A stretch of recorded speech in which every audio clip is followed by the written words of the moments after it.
Auajjar Solutions, a leader in secure document printing and a privileged partner in digital transformation, is proud to bring its official support to the group of SIDS Leaders Conference.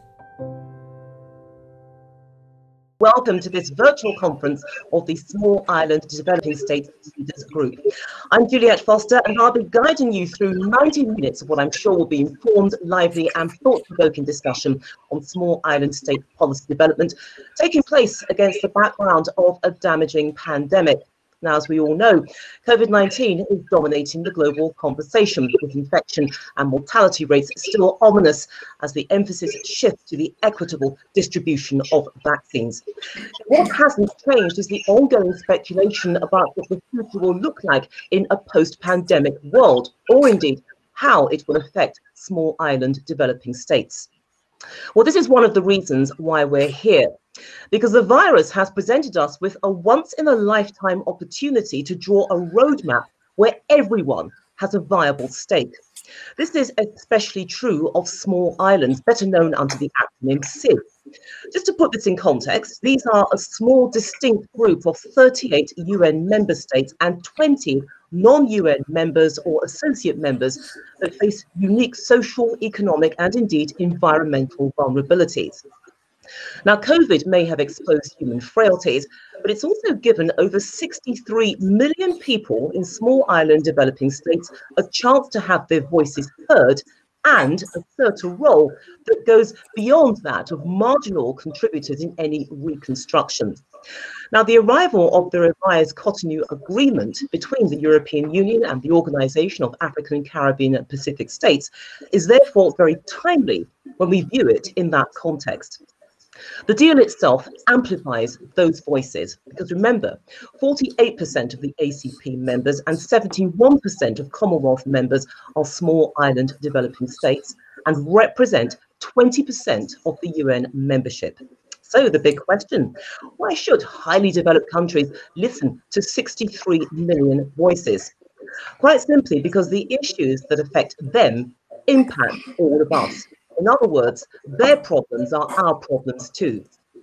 Continuing restrictions on access to financial resources directed at SIDS countries limits their ability to implement trade and environmental agreements. Likewise, climate change has impacted them in sustaining their indigenous and vulnerable economies. So how much of a game changer is the revised Cotonou Agreement?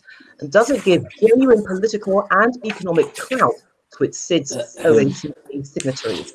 Well, these are amongst the issues to be explored by our distinguished panel of experts.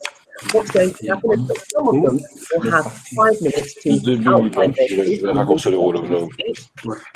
which there will be a discussion. Some of our panelists will be speaking for a little bit longer, 10 or 12 minutes. But because we only have 90 minutes, I will personally alert the panel with a time interjection when there are 2 minutes remaining on their speeches. So please do stick to your allocated time slots. Okay, that's the housekeeping.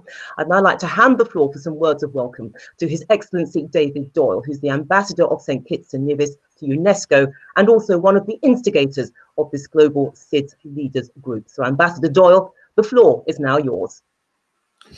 Thank you, Juliette. Good morning and greetings to the distinguished panel of speakers and, of course, to you, the audience. Welcome to this, the first event of the Global SIDS Leaders Initiative, dedicated to the implications of the Cotonou Agreement on SIDS, this multitude of small island developing states across the globe. Over the coming months, this group will be exploring a range of topics associated with small island developing states, from covering the adverse impact of climate change to access vis-a-vis concessionary and innovating finance, from challenges of integrating ITC across all sectors, education, industry and healthcare, to strengthening food and agricultural security, to mention but a few of the topics. Now, the genesis of this this particular group and the debates, indeed, is driven by the need to raise the profile and, more importantly, the voice of small islands on the international agenda. The objective is to secure a better understanding of small islands' specific challenges, build mutual support at key international, transnational and regional negotiations, and ensure ultimately that small island states are an integral part to the solutions of the big issues that we are facing today, whether it be climate change or combating COVID-19. You know, one of the key characteristics of these islands is that they transcend 4 regions across the globe, from the Pacific to the Indian Ocean, from the Atlantic to the Caribbean, collectively representing 1/5 of all UN membership.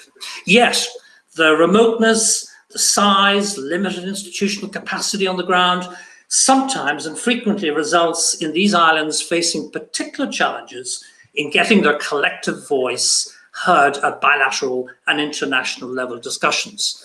Ultimately, the purpose of this global SIDS leadership initiative is to seek to inscribe SIDS concerns, risks, opportunities, and strengths on the global agenda.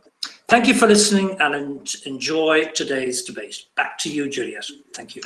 Ambassador, many thanks for that. I would now like to hand the floor to His Excellency Jean-Paul Catteron, who is the Ambassador of the Solomon Islands to UNESCO and the FAO. He also co-chairs the GSL group.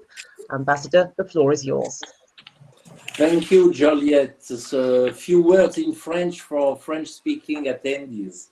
Je voudrais vous souhaiter à tous la bienvenue.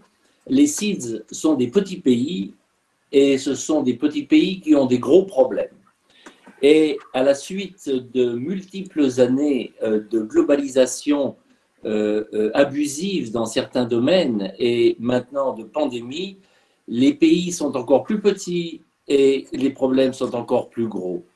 Nous avons la nécessité de revisiter notre multilatéralisme et je vous donne rapidement un exemple. On parle à la FAO d'alimentation, d'agriculture et de sécurité alimentaire.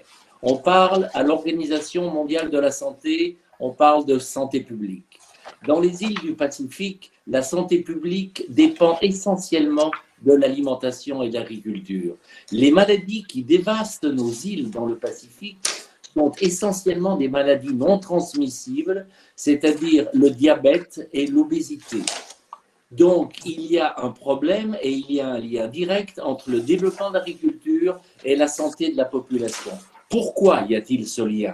Parce qu'il n'y a pas d'éducation à l'alimentation. C'est-à-dire qu'on parle d'éducation à l'UNESCO, mais on ne parle pas de la nécessité de former et d'éduquer au respect de soi-même et au bien-être de soi-même sur le plan de la santé.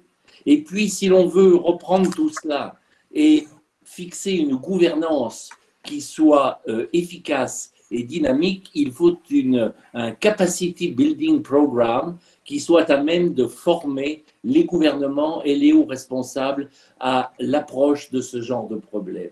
C'est-à-dire qu'on ne peut plus parler d'agriculture à la FAO, on ne peut plus parler de santé à l'OMS, d'éducation à l'UNESCO, de capacity building à l'UNITO sans fédérer tout cela et agir d'une manière conjointe et véritablement constructive. Voilà pourquoi nous avons pris cette initiative d'aborder les problématiques des SIDS de manière transversale. On ne peut plus maintenant parler et travailler entre soi. Et il y a en plus, je voudrais le souligner, à cause d'un défaut de ressources humaines et d'un défaut de ressources financières, une quasi-impossibilité pour ces pays d'être représentés dans les organisations internationales. Et ça, c'est un énorme problème auquel nous faisons face tous les jours. Où sont les SIDS? Comment peut-on aider les SIDS? Comment peut-on véritablement favoriser leur évolution et leur développement? C'est pour ça que l'accord de Cotonou est important. C'est pour ça que le soutien de l'Union européenne dans tous les domaines de la vie sociétale est quelque chose d'essentiel. C'est en fait l'introduction à la série de vidéoconférences que nous allons faire. Alors, je voudrais vous remercier tous d'avoir accepté de participer à cette rencontre et puis remercier particulièrement M. Reinders. Je connais M. Reinders depuis très longtemps et c'est un homme d'État. Il a l'expérience de la gouvernance au niveau national, il a une expérience très longue des affaires européennes, et je pense que pour nous, qui représentons des pays en difficulté, il est l'interlocuteur et surtout il représente la dimension humaine nécessaire à l'approche et au traitement de nos problèmes. Merci beaucoup. Je donne donc, d'après le scénario, la parole à M. Reinders, commissaire européen à la justice. Merci beaucoup, M. Garteron. Et je voudrais vous dire que je suis très heureux de retrouver un certain nombre de représentants des SIDS aujourd'hui. J'ai eu l'occasion d'avoir des contacts dans d'autres fonctions au préalable. Et je voudrais vous dire quelques mots sur le multilatéralisme, évidemment, auquel nous sommes tellement attachés, et quelques mots de deux éléments majeurs que nous mettons en avant dans ce multilatéralisme, parce que ça fait une partie intégrante de l'ADN de l'Union européenne, la solidarité et l'état de droit. But I will switch maybe to English to explain that we are committed to multilateralism. And first of all, to say that solidarity is part of who we are as Europeans and between one another. It is therefore part of who we are beyond our borders. And for example, because we are in a pandemic for the moment, as we work to procure vaccinations for Europeans, we made a commitment to ensuring universal access to vaccines everywhere on Earth, including the Solomon Islands, which last month became the second country in the Pacific Islands to receive doses via the COVAX facility. And you know that the European Union is the first donator for COVAX in this process. As an international institution ourselves, we have always and will always believe in multilateralism where every voice counts. For example, it is well known that without small island states working together with the European Union, days before the deadline in Paris, the historic climate agreement, the Paris Agreement, should never have been achieved. So it's very important to continue to work very close together. And I would say that we try so to do the same when we discuss about the rule of law. We try to have the same external policy than the internal policy.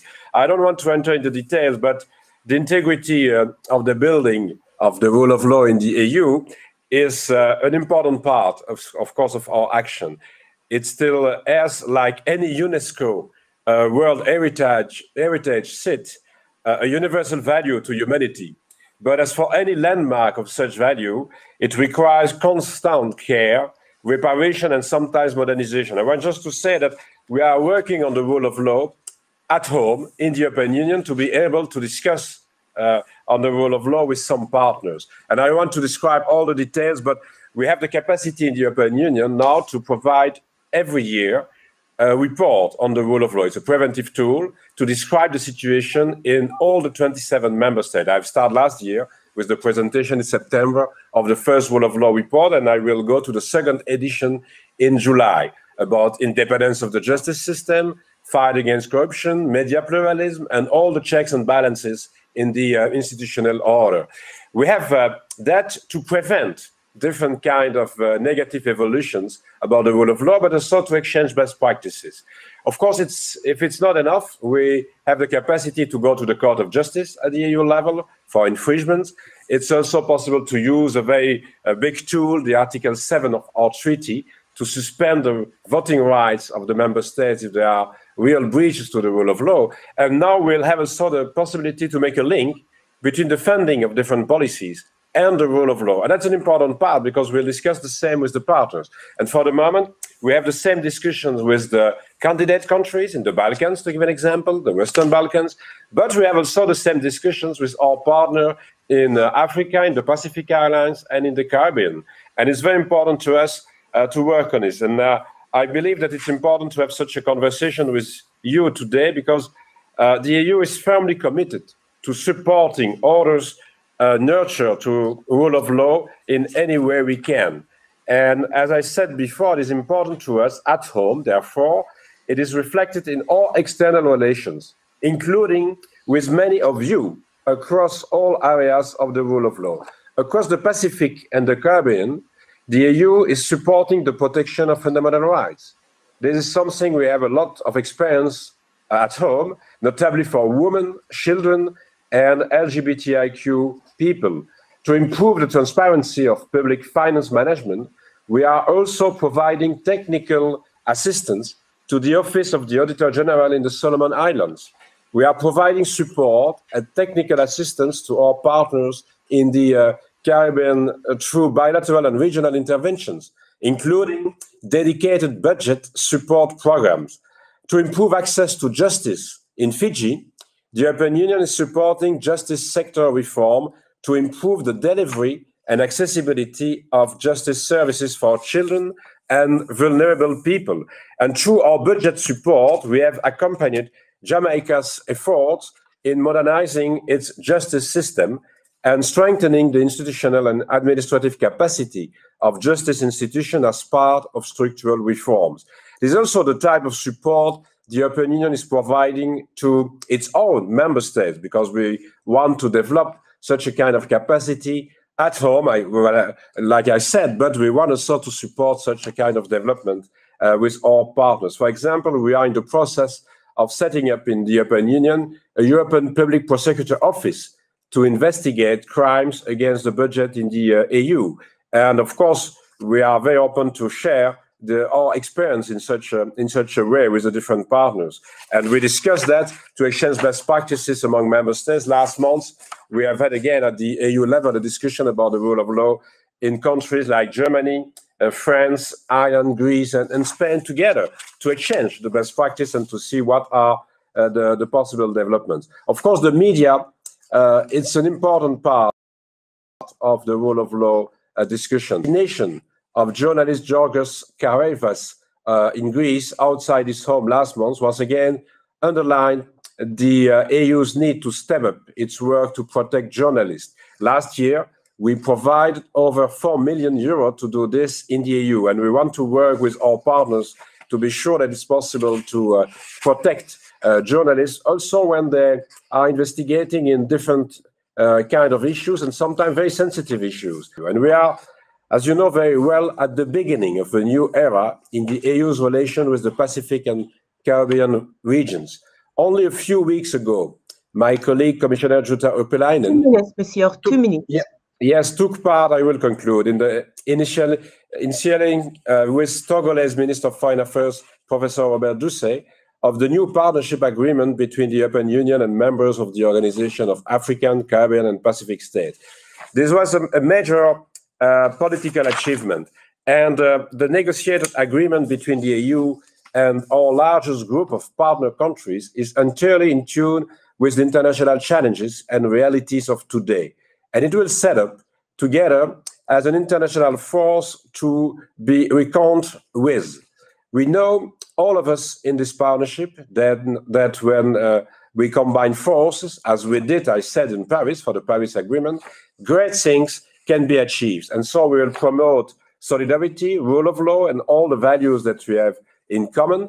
And we want to see that with all Pacific partners, for example, the focus is on building democracy and to build also peaceful and rights-based societies anchored by rule of law again and good governance.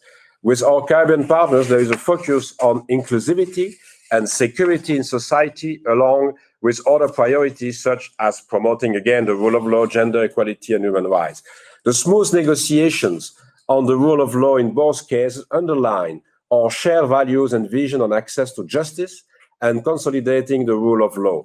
And we will continue to work like this. As many Europeans did, so too did many Icelanders risk their lives for a world free from tyranny. Because you know that if we are speaking so much about the rule of law in the EU, it's because we have started the construction of our union after the Second World War. And as US Admiral William Halsey famously said, Guadalcanal saved the Pacific. In the 78 years since the decisive victory against totalitarianism, we have been on the same page. I said a moment ago that the new partnership agreements are also entirely in tune with the realities and international challenge of today. And I want to conclude to say that it will be important to us to continue to share the same values, to try to help not only member states in the EU, but also many countries in our partnership with Africa, the Caribbean, and the Pacific Islands to develop their economic and social capacity in a good way, with an open society. And again, I will be very pleased to listen to the comments today in such a way, because it's not just an economic partnership. I want to insist on this. It's a partnership based on values, and we need to continue to promote those values in a multilateral development, because you know that in the last years it was very difficult to take part in multilateral discussions due to a specific approach in the US. But now, maybe with the new US administration, with an agreement like the Cotonou Agreement, it will be possible to go back to more and more multilateral discussions. So thanks for such an opportunity to say some words to you about our vision on the multilateralism in relation with solidarity, with human rights, and with the rule of law. But again, I will be very pleased to listen to your comments. Thank you so much for that, Commissioner. Please stay with me, because there is a question that I'd like to put to you, because we know that so many things are happening. There are multiple other trade agreements between larger regional powers, intense deliberations happening on climate change between the likes of the European Union, China, and the United States. And I want you to put something in context. You referenced it, in fact, in that speech. How important is the Cotonou Agreement for SIDS when we view it in the wider multilateral context? I said that before about the Paris Agreement. We have seen that when we have had to discuss about climate change, it was very useful to be on the same line with so many different partners. And with the Cotonou Agreement, we are working with many partners, not only in the region of the Caribbean and in the Pacific Islands, but also in Africa. And of course, I'm very pleased to say that when we are discussing on different kind of issues, it's very important to show that we are not alone. We try to do the same, to be very concrete, with the new partnership between the European Union and the US. We have put on the table a new agenda, not only to try to see if it's possible to reach some agreement between us, but also to take part together in international discussions. And the new structure of the agreement maintains the overall framework for cooperation with the Africa, Caribbean, and Pacific group of states, while deepening the partnership with each region, taking into account the regional specificities, challenges, and vision. But in such an agreement that will give us also the possibility not only to take into account the specificities of the different partners, but to try to have an influence together at the worldwide level. And again, not only in discussions for new agreements like the Paris Agreement, but maybe also in different international organizations, like in the UN. Of course, I have had many opportunities to discuss with members of the SIDS in the UN, but I'm thinking also about the WHO when we are discussing about the pandemic. So with such an agreement now, we are reinforcing our capacity to be aligned and to work together in multilateral discussions. Okay, so a wonderful note on which to end that question, but thank you so much for that, Commissioner Reinders. I'd now like to welcome our final panelist, His Excellency Mohamed Auajjar, who is a former Minister of Justice of Morocco. He's also served as Ambassador and Permanent Representative of Morocco to the United Nations in Geneva, and is currently Chair of the UN Investigation Commission on Human Rights Abuses in Libya. Now, His Excellency will be speaking in French. Monsieur, vous avez 5 minutes. Merci. Thank you very much, Juliette. Tout d'abord, permettez-moi de remercier les organisateurs et les sponsors de cette conférence très importante, surtout en ces temps de pandémie qui exposent la fragilité du système international et ses vulnérabilités. Le Maroc appelle à un multilatéralisme de responsabilité. La communauté internationale doit faire preuve de solidarité et d'ambition. Bien que nous sommes encore dans l'œil de cyclone, les efforts nationaux du Maroc contre la lutte contre la pandémie de Covid-19 ne l'ont pas empêché d'être et de rester solidaire avec ses pays frères et pays amis. Au plus fort de la pandémie, le Maroc a tenu à envoyer une aide médicale importante à 25 pays africains frères en soutien à leurs efforts nationaux contre le Covid. Et bien sûr, dans ces 25, il y a des pays du SIDS. Le Maroc estime que les PMA et les SIDS devraient être davantage impliqués dans les programmes de la coopération régionale, notamment dans l'utilisation des énergies renouvelables. Le Maroc a annulé l'ensemble de la dette des PMA africains. Il donne aux produits de PMA et des pays insulaires un accès sans quota et une franchise des droits de douane à son marché, tout en examinant en fonction de la situation de chaque pays les aides au commerce. Le principal instrument développé par le Maroc dans ses rapports avec les PMA et les PIED est la coopération sud-sud. Le Maroc a su se positionner comme un pays leader dans la coopération sud-sud. Il a pu au fil des années développer un réseau des accords de coopération parmi les plus denses dans le monde et qui touche un ensemble de 160 pays sur les 5 continents. Conscient de l'importance de la coopération avec les SIDS, est conscient qu'étant parmi les pays les plus impactés par les changements climatiques, le Maroc estime qu'il faut concentrer les efforts internationaux en faveur des PMA et en faveur des SIDS. Le Royaume plaide pour un nouvel objectif de financement collectif post-2025 en vue de soutenir les efforts communs en matière d'action climatique. Prévoir un nouvel objectif de financement pour l'après-2025 serait un signal fort et concret pour soutenir les efforts internationaux en vue de préserver la crédibilité et la durabilité de l'action climatique. Lors de la COP 22, tenue à Marrakech en 2016, le Maroc n'a ménagé aucun effort pour faire entendre les voix des pays les plus vulnérables au changement climatique, au premier rang desquels se trouvent les pays du continent africain et des États insulaires du Pacifique. Le premier sommet de l'action africaine organisé par le Maroc, organisé pendant la présidence marocaine de la COP 22 à l'initiative de Sa Majesté le roi Mohamed VI, a marqué une nouvelle ère de l'action climatique africaine pour apporter des réponses concrètes aux impacts alarmants des changements climatiques dans notre région. Le Maroc a contribué à la mise en place et à l'opérationnalisation des 3 commissions africaines de climat dédiées pour le bassin de Congo, la région de Sahel et bien sûr pour les États insulaires.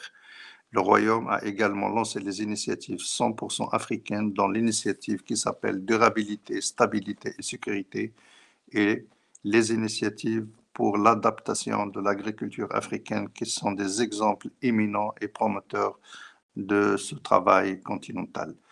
Outre sa coopération renforcée avec les pays de son continent d'appartenance, l'Afrique, le Maroc a développé des cadres de coopération régionaux spécifiques avec les pays du Caraïbes. Le Forum des îles du Pacifique prenant en compte leurs spécificités chaque année. C'est ainsi que je signale les travaux du 3e Forum Maroc, État insulaire du Pacifique, qui s'est tenu à Laayoune le 27 février 2020, ont été sanctionnés par des feuilles de route pluriannuelles de coopération entre le Maroc et les États insulaires du Pacifique selon les priorités nationales des États du Pacifique et le potentiel de coopération qu'offre le Maroc dans le cadre des partenariats de coopération et économique et commercial gagnant. Ce forum offre un format et un cadre annuel de réflexion, d'exploration, des moyens d'améliorer la coopération du Maroc avec les petits États insulaires et de développer avec chacun de ces États, notamment africains, les meilleures coopérations possibles pour répondre aux besoins des citoyens et citoyennes de ces États insulaires et de promouvoir la démocratie, de promouvoir l'état de droit et de promouvoir le développement et la coopération sud-sud. Je vous remercie. Merci, Monsieur Ambassador. I want to really, if you could develop this for me in this spare question that I have here, because look, you referenced this, but Morocco, as we know, has been extremely active in providing cooperative assistance across the African continent. But how do you see the Cotonou Agreement actually helping Africa's neighboring small island states? We're looking at the states ranging from Cap Verde all the way through to Mauritius. It's very specific.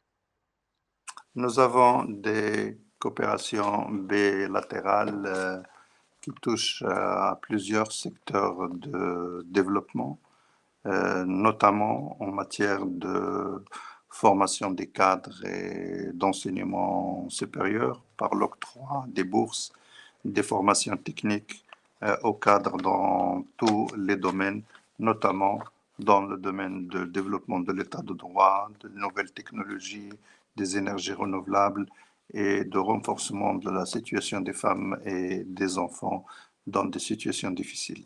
Aussi, nous avons développé en urgence des coopérations pour la lutte contre le Covid-19 et malgré toutes les contraintes que rencontrent les pays que nous rencontrons aussi, nous avons tenu à soutenir ces États par l'assistance médicale, par les dons de médicaments et par l'octroi des vaccins à ces pays amis et frères.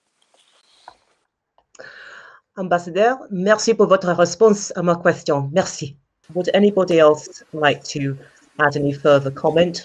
Je voudrais tout simplement dire que cette crise de Covid va donner naissance à un nouveau monde, à une nouvelle réalité.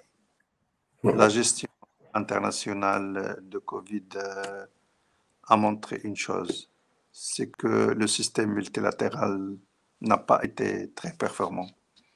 Nous avons beaucoup de difficultés à gérer cette crise et nous avons vu malheureusement des comportements de beaucoup d'acteurs internationaux qui manquent d'humanisme, qui manquent de solidarité. C'est très émouvant de vous entendre, honorable Patricia Scotland, dans ces derniers mots. Et je crois qu'il est important que l'Union européenne, que le commissaire Didier Reynders, très attaché aux valeurs de droit, de solidarité, de multilatéralisme, d'explorer une nouvelle forme du multilatéralisme en faisant participer la société civile, le monde économique, les jeunes, les femmes. Il faut qu'on construise un monde plus solidaire, un monde plus responsable. Et dans le modeste effort que fournit le Maroc pour jouer un rôle solidaire avec ses frères, quand il y a la volonté politique, nous pouvons faire beaucoup, énormément de choses. J'ai eu l'honneur de suivre ce que mon pays a fait avec beaucoup d'États insulaires, avec peu de moyens. Il y a un message à envoyer.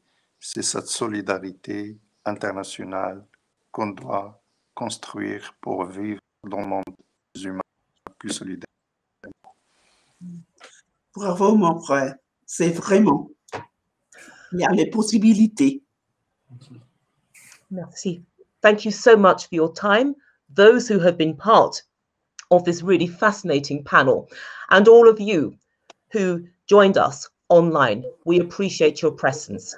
Thank you. Have a wonderful day. Stay safe, and I hope to see you all sometime in the not too distant future. Take care. Merci. Au revoir. Au revoir. Au revoir. Have a good day. Auajjar Solutions, leader in secure document printing and a privileged partner in digital transformation, was proud to bring its official support to the group of SIDS Leaders Conference.